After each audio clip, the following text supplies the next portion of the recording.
kembali lagi di podcast Suara Biru. Aku di sini bareng dua guest yang bakal nemenin kita untuk 15 menit ke depan sambil obrolin tentang kisah masa kecil ya, pertemanan masa kecil, nostalgia bareng, terus tentang mitos-mitos yang kita percaya waktu dulu dari orang tua kita, dari nenek kakek kita, dan mungkin sedikit tentang percintaan ya, cinta-cintaan sedikit. Aku di sini bareng dua teman aku yang dari sini juga, dari kampus ini, dan yang bernama halo, saya Dika Arya Pratama. Saya di sini dari Prodi Teknik Industri. Kebetulan di sini saya semester 4 dari angkatan 23. Oke. Halo, nama aku Syifa. Aku dari Prodi Ilmu Komunikasi angkatan 23. Oke, aku di sini udah bareng Kak Dika dan Teh Syifa yang bakal tunin kita ngobrol bareng ke depannya. Oke guys, kalian sebelumnya percaya gak sih tentang, tapi beneran deh, kalian berdua percaya nggak dulu waktu kecil kalau misalkan duduk di bantal itu pantatnya bakal bisulan? Percaya gak? Percaya sih aku. Atau pernah ngalamin, atau temen, atau siapa gitu? Kalau sampai ngalamin kayaknya nggak pernah. Tapi percaya? Kalau saya nggak percaya. Oh, kenapa nggak percaya? Padahal kan Ya, dulu emang sempat orang tua bilang ke saya waktu saya kecil, karena saya emang ya mungkin toddlernya itu emang perlakuannya nggak sopan ya mungkin ya. iya. Ya, orang tua saya bilang katanya jangan duduk di bantal atau diguling, nanti pantatnya bisulan. Iya, semua orang pasti pernah Ya, kayak gituin ya. kayak gitu kan. Even kita nggak percaya juga, kalau nggak nurut dimarahin juga. Ya, dan dibalik itu ternyata emang apa ya? Itu Nggak tuh sopan juga. berlatar belakang kayak emang gak sopan aja Iya. nggak sih? Bukan karena mitos-mitos. Iya, doang. betul. Kayak emang sekedar kalau misalkan bisulan atau kayak gitu mungkin itu lebih ke menakut-nakuti si anak. Iya. Tuh. Ya, mungkin saya.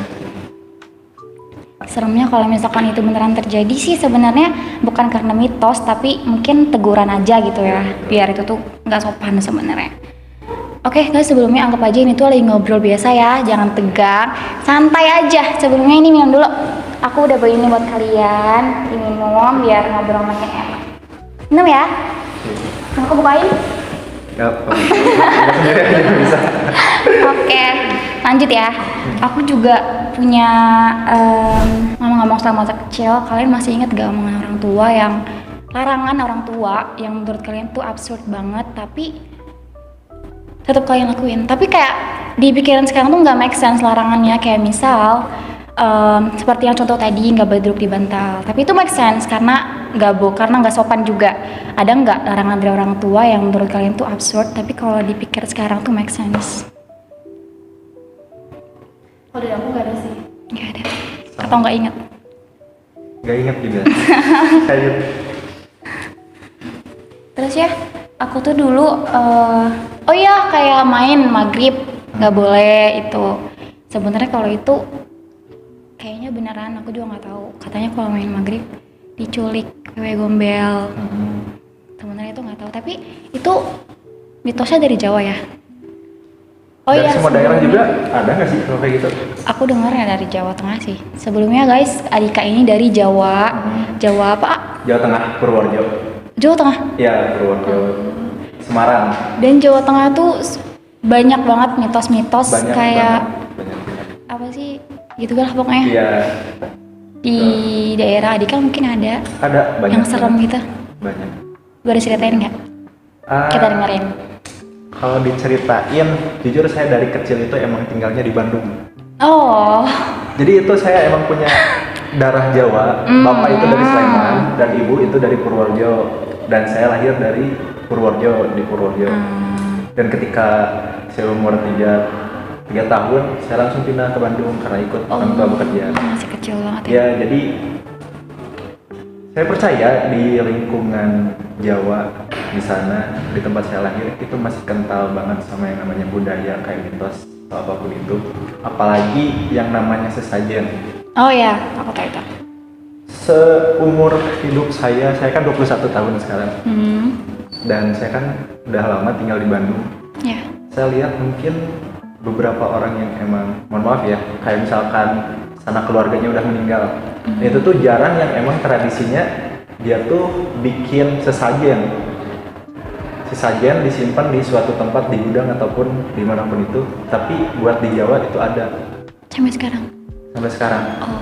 Bahkan nenek saya pun yang mungkin baru tahun-tahun kemarin meninggal itu sama. Jadi kita tuh sama seperti orang Islam lainnya, kita pengajian di rumah, cuman ya mungkin sambil melestarikan budaya juga kita bikin sesajen gitu ya, mungkin isinya ayam 1 ekor disimpan di gudang kan atau di mana, dan itu masih bisa kita makan sebenarnya, asalkan itu disimpannya 1 hari. Jadi misalkan kita simpan sore, besok sorenya bisa kita ambil, bisa kita makan. Kan kalau dibuang mubazir kan. Iya. Kayak mungkin itu sebagai bentuk penghormatan ke leluhur kayak gitu sih. Tapi kalau kan aku dengarnya mereka nyiapin sesajen kayak makanan ayam banyak, yang lain-lainnya itu kan buat si yang udah meninggal, udah meninggal, almarhum itu. Emang beneran bisa habis kah? Maksudnya kayak maaf banget, aku kan nggak percaya, tapi emang aku nggak pernah ada kayak gitu-gitu. Jadi aku tuh kadang cuma mikir itu nggak make sense, mikirnya si makanan sesajen itu buat almarhum, tapi apakah emang bener bisa si kebesokan harinya itu bisa kemakan atau habis atau enggak? Nggak ada perubahan. Emang kalau dari bentuk nggak akan berubah kan bentuknya mah. Iya. Tapi mungkin dari leluhur kepercayaannya mungkin di suatu rumah pasti ada penunggunya mungkin ya. Kayak gitu untuk sebagai penghormatan aja sih kayak gitu. Dan saya juga kan di Jawa itu kan dekat sama pantai. Jadi letak rumah kakek nenek saya itu di pesisir pantai, dan emang setiap kalau panen kita emang suka nyumbang hasil bumi ke pantai. Di ituin kalau kalau mungkin di pantai selatan itu identik dengan Nyi Roro Kidul, tapi buat di pantai Jatimalang itu identik dengan Dewa Ruci kayak gitu. Jadi itu kayak emang penunggu dari sana mungkin, jadi dinamain pantainya Pantai Dewa Ruci. Tapi itu kalau misalkan ada di daerah situ yang nggak percaya sama leluhur, apa sih tradisi leluhur, nggak mau ngelakuin itu, apakah ada hukuman atau kayak pokoknya harus percaya banget deh, kalau nggak dipercaya tuh kayak nggak boleh nggak percaya gitu? Nah, kalau kayak gitu, untungnya emang di desa saya itu emang tradisinya itu benar-benar turun-temurun. Jadi semakin seiring berjalannya teknologi juga tradisinya tetap ada gitu. Walaupun kita emang mengenal teknologi luar, tapi kita juga emang mau gitu buat nerusin si budaya itu. Ini aku baru tahu banget. Kayak gitu. Mungkin di sini mungkin orang yang meninggal itu kan di rumah duluan sebelum dibawa ke pemakaman. Itu kan biasanya dibawa ambulan, kalau nggak dibawa ambulan kan cuma digotong doang kan. Iya. Tapi cuma digotong biasa kan, cuma biasa dilafadin la ilaha illallah kayak gitu kan. Nah mungkin kalau di desa saya itu tuh di depannya itu ada yang nyapu pakai sapu lidi, jadi sambil ditaburin bunga. Si kerandinya, di jalannya, misalkan saya ini pegang sapu, saya di depan si kerandanya nyapu jalan. Sambil jalan nyapunya juga? Iya, cuma sekedar doang sih, cuma kayak formalitas gitu ya? Simbolisasi kayak buka jalan kayak gitu sih. Terus kalau di sini di kuburan bisa pakai sendal gak sih kalau di Jawa Barat? Bisa. Nah kalau di Jawa itu nggak bisa.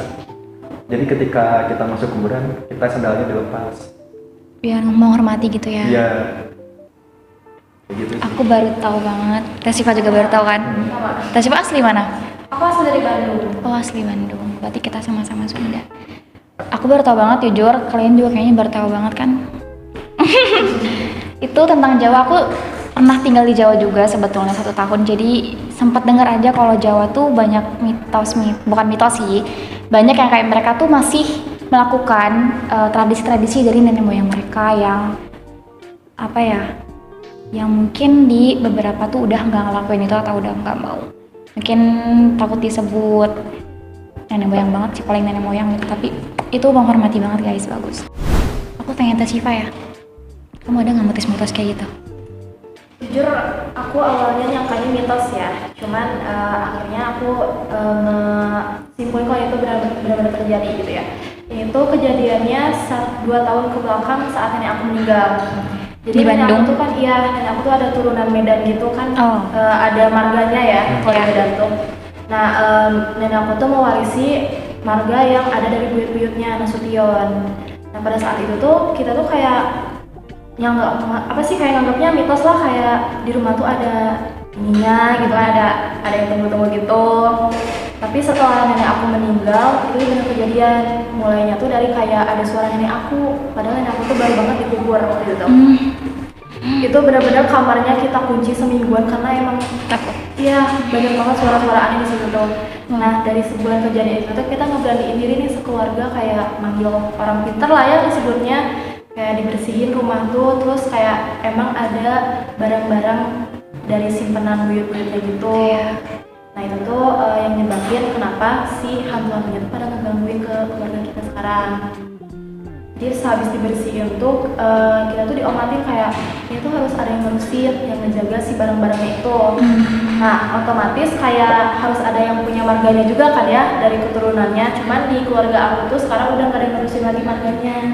Karena emang bertolak belakang sama budaya, terus kayak nikahnya juga kayak yang gak diizinin gitu kan. Jadi gak ada yang ngurusin, terus gak ada juga yang bisa megang si barang-barangnya itu teh. Jadi mau gak mau emang harus dibakar, tapi dengan catatan masih ada yang nungguin di rumah kita, itu nggak bisa banget dihapus kecuali kalau emang mau ada yang lanjutin gitu loh. Nah dari situ tuh kita emang hati-hati banget sih kalau ke rumah, kayak masih ada takutnya, cuman ya dibiasain lama-lama jadi biasa gitu kan ya, meskipun nggak ngeganggu tapi ya masih ada ke rumah gitu. Iya. Walaupun nenek sendiri tapi tetap takut ya kalau kayak gitu. Dan marganya kenapa nggak ada yang dilanjutin? Karena nikahnya tuh bukan sama yang seadat gitu loh. Jadi misalnya Medan sama Sunda, nah itu kan udah Oh belakang iya, ya. ngerti. Jadi nggak bisa putus marga gitu intinya. Emang boleh ya kayak gitu? Kayaknya mau banget sih. Dulu aku nganggep itu mitos, tapi ternyata di keluarga sendiri kejadian gitu, jadinya ya percaya aja.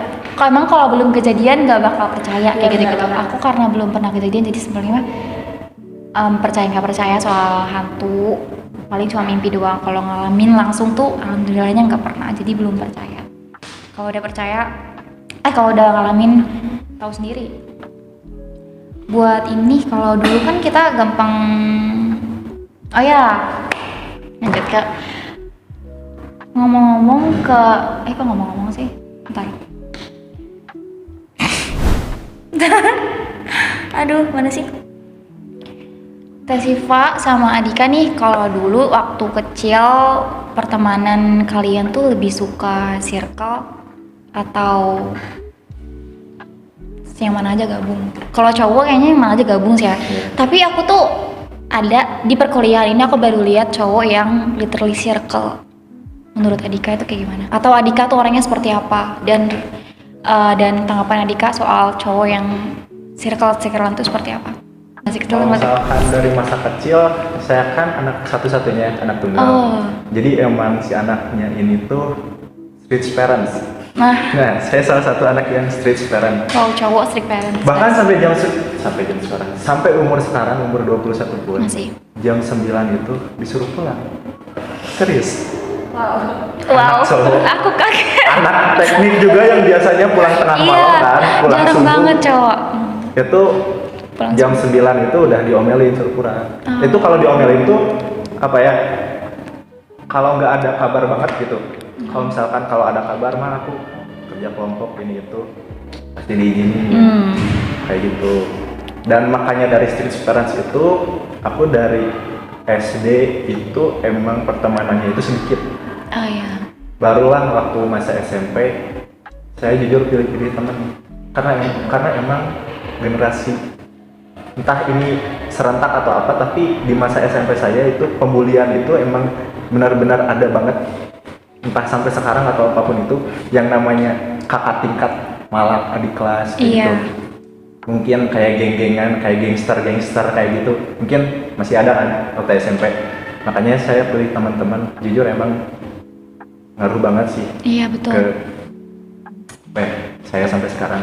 Terus kalau misalkan di lingkup kuliah itu kita kalau di luar itu jujur nggak apa-apa banget kalau emang harus circle. Ini pandangan saya ya, sebagai cowok, dan emang saya juga di teknik industri ini sebagai ketua angkatan di angkatan 23, dan saya bilang kayak gini, walaupun emang teknik itu kemana-mana suka bareng, ini itu bareng kan, tapi emang gak apa-apa banget kalau circle-circlean itu, asalkan kalau di suatu momen tertentu itu emang harus ada benar-benar nyatu kayak gitu. Itu sih yang saya pegang. Misal nih teman-teman, misalkan Teh siapa lupa namanya, Teh Sipa misalkan, kalau di luar itu nggak suka main game tapi tiba-tiba ngumpul sama gamers yang cewek, pasti kan gak nyaman kan. Nah itu sih maksudnya, logis kan kalau masuk di situ. Jadi circle-circlean di luar lingkup kampus itu logis sih, kecuali kalau emang dalam lingkup akademik, dalam lingkup kelasnya emang gak nyaman, itu emang bisa dinormalisasikan. Kayak misalkan dia nih beban kelompok, kita kan gak enak kan, otomatis kita kan agak jelas gitu ya, agak sinis, walaupun emang di situ harus ada penengahnya kalau ada yang kayak gitu sih. Jadi normal-normal aja kalau misalkan di luar kampus circle-circlean. Iya. Wow. Aku kaget banget cowok ada yang strict parents juga. Aku pikir di dunia ini tuh strict parents tuh cewek doang. Biasanya anak satu-satunya kalau kayak gitu tuh. Enggak, beberapa emang enggak juga tahu. Oh iya? Makanya kayak wow, maksudnya even mereka dilarang juga nggak nurut gitu loh, orangnya yang nggak nurut itu. Tapi ini tetap nurut guys. Wow, anak teknik juga. Menurut sih aku. Dan dia jomblo juga guys. Teh Siva gimana? Kalau aku dari kecil karena di kompleknya rumahnya tuh, jadi jarang keluar ya. Tuh ya. Jadi aku dari kecil sampai SMP tuh introvert banget. Jujur aku benar-benar minim banget ya pertemanannya waktu itu. Tapi aku ngebuka keluar dari zona nyaman aku sendiri tuh di SMK, di mana aku ikut organisasi. Jadinya aku ngebuka diri lah kayak, oh ternyata gini ya, punya sosial baterai yang banyak tuh gitu kan ya.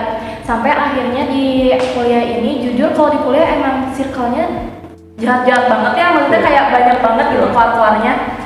Jadi kayak emang perlu pilih-pilih juga sih, takutnya juga kan kita salah pergaulan gitu kan ya, banyak banget kan di kampus kayak pergaulannya yang jelek-jelek gitu kan ya. Jadi ya emang pilih-pilih temen tuh sebenarnya gak jahat, tapi emang perlu juga. Ya aku itu juga sih, pilih-pilih juga sih setelah banyak pelajaran hidup dari pertemanan kan. Jadi pilih-pilih itu harus. Jadi guys, pilih-pilih itu sebenarnya bukan karena jahat ya, tapi memang kita membatasi diri kita, nyari teman yang kita juga nyaman around mereka, di sekitar mereka. Kita bisa jadi diri kita sendiri, kita bisa ngomong apapun yang kita mau sampein gitu teman-temannya, dan nggak menjerumuskan teman-temannya, nggak julid, nggak gitu deh, pokoknya saling support buat jadi orang baik. Tadi kita kan ngomongin ini nih, dari mitos, terus ke pertemanan, terus dari topik kita juga ada sedikit ya tentang tentang ini yang serunya nih, yang kayaknya kita seru banget, bakal seru banget bahas ini karena ya pokoknya seru deh. Aku mau tanya ini, kalau misalkan gak nyaman dijawab gak apa-apa ya, gak usah dijawab, aku gak akan maksa juga dan senyamannya aja jawabnya. Boleh diceritain nggak? Apa sih first love atau bukan ya disebutnya apa ya? Cinta monyet, masa-masa cinta monyet yang kalian misalkan waktu SD itu surat-suratan atau kayak di-ship-shipin sama guru, yang kalau diinget-inget tuh lucu gitu, bukan yang kayak gamon ya, tapi ini tuh lucu aja kalau diceritain. Ada nggak cerita kayak gitu? SD atau di komplek, atau kalau kuliah kan nggak mungkin, atau SMP itu masih cinta monyet, belum ada WhatsApp-WhatsAppan. Boleh diceritain nggak? Kashiba. Oh nih kan? Kashiba dulu. Ayo. Siap nih jawabannya. Malu ya. Kalau first love jujur aku baru nemuin di SMP. Oh. Itu di kelas 8. Saat itu aku sama dia tuh bener-bener first love-nya gitu. Jadi kita masing-masing. Iya. Dan aku tuh habis itu bener-bener jadi pacar pertama dia. Oh, pacaran. Iya. Terus first love aku tuh kan kayak pokoknya gemes. Pokoknya dia tuh kayak aduh, family man banget, iya. Oh iya. Terus kayak emang care banget. Nah, kita tuh putus pas kelas 9 akhir. Jahatnya aku tuh aku masih nyari di orang lain tuh kayak yang aku. Aduh nanti pasar-pasar depannya jangan nonton. Aduh aku itu ya sampai SMK tuh aku masih nyari cowok yang persis sama kayak Facebook aku, jahat aku gitu. Cuman alhamdulillah kayaknya sekarang diberi pencahayaannya sama Allah. Jadi udah nggak kayak gitu lagi. Udah nggak aman, sedangkan kok aman. Tapi masih gaman nggak? Nggak kan? Kalau aman Nggak boleh ya. Enggak. Jangan please, aduh. Itu stres banget sebenarnya. Aku mau curhat dikit.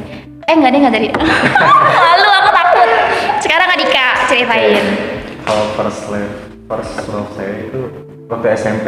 Oh sama juga. Jangan-jangan Beda. apa? Waktu itu tuh kelas 8, saya masih ingat saya suka sama anak paskibra. Oh. Serius, sama anak paskibra, adik kelas. Dia Dia tuh kelas 7, saya kelas 8. Oh. Kayak gitu. cuman. Yang bikin saya suka sama dia itu pendiam. Yang pertama pendiam. Karena dulu tuh SMP saya tuh ada yang namanya kelas unggulan. Oh. Jadi dari semester awal itu yang ranking 1 sampai 3 itu disatuin di kelas unggulan. Dan dia masuk di kelas unggulan. Ya nambah suka lah kan karena pintar itu. Dan waktu SMP saya nggak punya HP. Jadi cara saya komunikasi sama dia itu pertama kita kenalan langsung. Dia pulang kelas, saya cegat di depan gerbang. Saya ajak salaman. Kalian tahu saya kata-katanya dapat dari mana? Saya pinjam HP temen. Itu Google. tuh dulu tuh namanya bukan Google, apa ya? Kayak Kaskus, tahu nggak Kaskus? Enggak. Nanti coba kalian searching, ada web yang namanya Kaskus. Oh ya nanti. Nah, selain Google dulu tuh ada yang namanya Kaskus. Saya searching cara berkenalan dengan wanita. Aduh, Serius. lucu banget. Cara kenalan apa ya? Saya lupa kenalannya gimana. Tapi kalian ngalamin nggak sih masa-masa kalian tuh beli beng-beng ada kata-kata? Oh. Nah, itu saya sambil ngasih beng-beng itu kenalan. Apa ya? Kata-katanya lupa sih saya. Lucu banget. Saya kenalan. Ya udah kenalan doang. Kayak nyetopin orangnya. Dan dia kebetulan ada temennya. Dia awalnya malu-malu sama temennya. Ya udah nggak apa-apa kenalan aja. Akhirnya salaman. Udah saya langsung pergi gitu.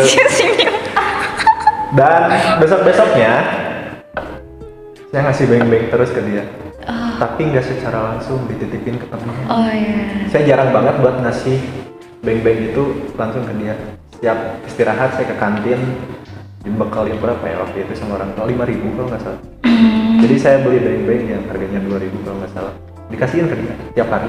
Itu hampir sebulan kalau nggak salah. Itu belum pacaran kan? Belum. Jadi itu masa mendekati ya. Mendekati. Lucu banget. Di sisi lain, saya udah tahu kalau dia itu nggak bisa pacaran. Karena kalau udah masuk eskul paskibra di SMP nggak boleh pacaran. Begitu. Dan karena emang udah ditahan, gedeg banget kan ya. Kalau perasaan nggak diungkapin. Saya bingung ngungkapinnya gimana. Nulis surat. Surat di kertas, dimasukinnya ke apa coba? Ke kotak korek. Oh, korek yang korek digigit. kayu iya. Tapi si luarnya itu saya dilapisi pakai kertas buku gambar dan digambar batik Megamendung, tahu? Enggak tahu. Batik Megamendung. Nah, digambar pakai itu terus dilem lah ke si korek itu. Suratnya dimasukin sama beng-bengnya pakai pita diikat. Dikasihin lah ke dia. Habis itu gak ada komunikasi lagi. Ya. Karena aku ngalah. Teman sekelas aku yang anak paskibra, dia tahu kalau aku suka dia. Dan dia ngancam mau dicepuin ke pelatihnya. Nanti dia bisa dikeluarin. Jadi kamu nggak mau, jadi Adika nggak mau dikeluarin ya dianya. Sampai akhirnya lulus SMP, aku masih suka sama dia. Tapi kan kalau misalkan ya kehidupan masih tetap harus berlanjut kan. SMK ya udah. Nggak di satu SMK yang sama. Enggak. Bahkan sosial medianya pun aku nggak tahu sampai sekarang. Oh tapi suka nyari ya? Ya suka. Enggak. Enggak ya guys. Enggak nyari. Aku terakhir nyari itu waktu SMK. Waktu SMK namanya tuh Angelita Sylvia Dewi. Saya masih ingat. Enggak, Masih ingat ya? Masih ingat karena waktu itu saya nggak tahu nama lengkapnya. Saya nyari ke TI. Tahu nggak TI? Daftar TU itu ruangan tata usaha Iya, aku tahu. yang nyatu sama ruangan kepala Iya. sekolah. Karena kebetulan, Absen ya, pasti lihat ya. iya, karena kebetulan saya dekat sama guru TU-nya, jadi saya dipersilakan buat lihat nama dia. Ih, Tahu Lucu deh. banget lagi imunnya. tapi udah effort segitu-gitunya tapi nggak ada kelanjutan. Ya, gitu. Tapi sekarang Sekarang maksudnya? Nyari nggak? Enggak nyari. Bahkan iseng-iseng nyari di IG atau di Facebook juga pakai username nama lengkap dia nggak ada. Tapi oke. kalau temennya ada, tapi saya nggak berani gitu, nggak berani buat nanya. Oh, nggak berani ya, bukan nggak Nggak mau. berani. Ya, yang nggak mau aja gitu. Padahal bisa aja gitu nanyain. Oh. Aku nggak bayanginnya waktu dia bilang aku cegat, apa enggak kaget ya si cewek tiba-tiba dicegat ngajak salaman tuh kayak Emang benar-benar kayak gitu? iya, tapi ngebayanginnya itu aku juga pernah kayak gituin. Aku juga mau cerita, boleh gak? Boleh. Tapi ini bukan first love sih. Kalau first love tuh aku nggak mau bahas. Ini lucu aja di SMA ya kalau ini. Aku tuh SMA di Bogor. Aku pindah dari Serang ke Bogor di SMA. Kayak gitu cowoknya. Kayak Dika. Apa sih dia? Literally ke depan aku minta nomor WA langsung karena udah punya HP kan untuk SMA. Minta nomor WA terus. Dan sampai segitu aja. Apaan? Gak asik ah. Pokoknya kelanjutannya nggak yang selucu Adika yang kayak bener-bener kalau diinget tuh nostalgianya kerasa banget gitu. Kalau aku tuh cuma minta nomor WA. Oh, ini part sedihnya sih. Enggak sedih, aku males banget sama orang itu. Terus sampai dia tuh kurang ajar banget orangnya. Sebenarnya dia tuh orangnya baik, orang pertama yang aku kenal di Bogor, di sekolah di Bogor itu, di SMK aku, karena aku kan anak baru. Tetangga aku juga nggak selalu akrab, aku introvert parah waktu SMA itu karena orang baru juga, anak baru. Aku juga nggak pandai bahasa Sunda saat itu. Terus ada cowok ini yang kayak dia tuh ngebantu aku terus, kayak misalkan ada info ini info itu pasti ngabarin aku, yang jarang banget buka WA ngabarinnya di DM. Pokoknya ngerti banget, baik banget. Terus kita deket sampai deket aja, aku nggak mau pacaran waktu SMA, aku nggak akan mau pacaran. Terus deket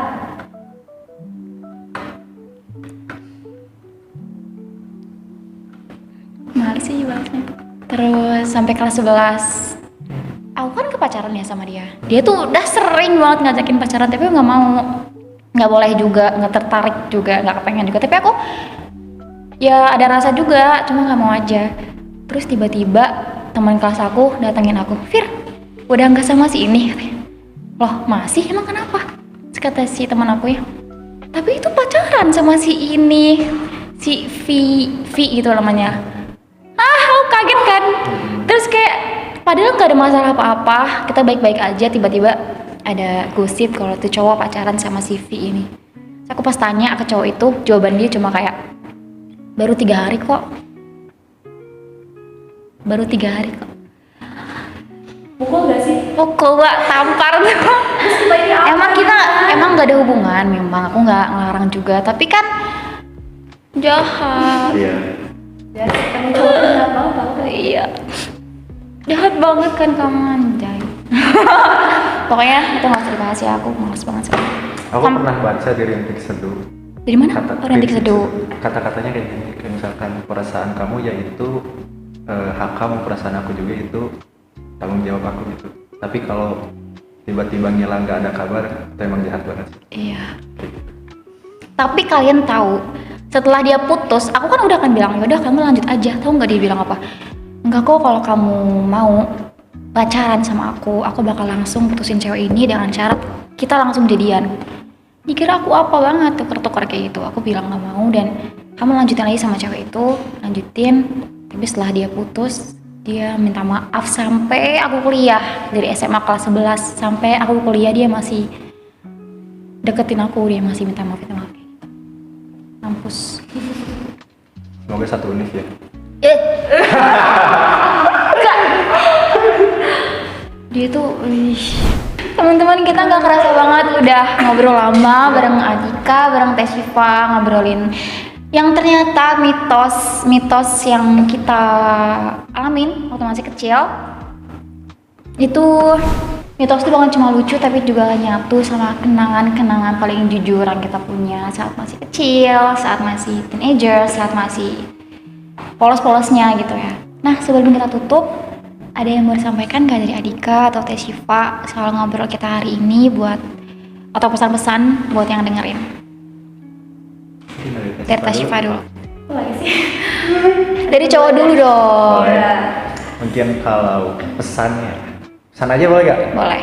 Pesan aja mungkin dari apa yang udah saya share tadi, mungkin sedikitnya mungkin bisa mempengaruhi teman-teman lah. Kalau misalkan seiring berjalannya zaman, kita juga harus menghormati budaya kita, apalagi leluhur kita, apalagi khususnya nih orang-orang Jawa yang emang sama kayak saya itu emang benar-benar harus banget dilestarikan. Kita nggak harus percaya kayak misalkan jin itu Tuhan, nggak harus percaya kayak gitu. Tapi kalian pernah mikir nggak sih kalau misalkan budaya-budaya kayak gitu, itu yang bikin negara kita mahal, bikin negeri kita emang direbut buat dijajah sama Belanda Jepang pada dulu. Itu sih yang bikin mahal dari negara kita, kayak gitu. Dari Teh Syifa. Pesannya udah kan, berarti aku kesan ya. Kesan di podcast tadi seru banget. Aku berharap nanti bisa ngobrol-ngobrol lagi ya kita. Terus kita sih buat apa tadi tuh suara biru podcast. Iya. Semoga tetap ada ya. Amin. Ini pertama ya, kalian bintang tamu pertama. Makasih banget ya Adika, Teh Syifa udah sharing-sharing tadi cerita-cerita yang bikin kita senyum-senyum sendiri, yang nonton juga senyum-senyum sendiri, terhibur juga. Dan semoga teman-teman pendengar juga ngerasa ditemenin lewat podcast kita, podcast Suara Biru, dan siapa tahu jadi keinget sama teman-teman lama kalian, terus reuni lagi, terus kontek-kontekan lagi sama first love-nya juga. Semoga ketemu lagi. Jangan ketemu lagi. Aduh, jangan gitu dong, jangan sedih. Enggak. Oke, gitu ya dari aku, dari podcast Biru, dari Dika. Syifa. terima kasih.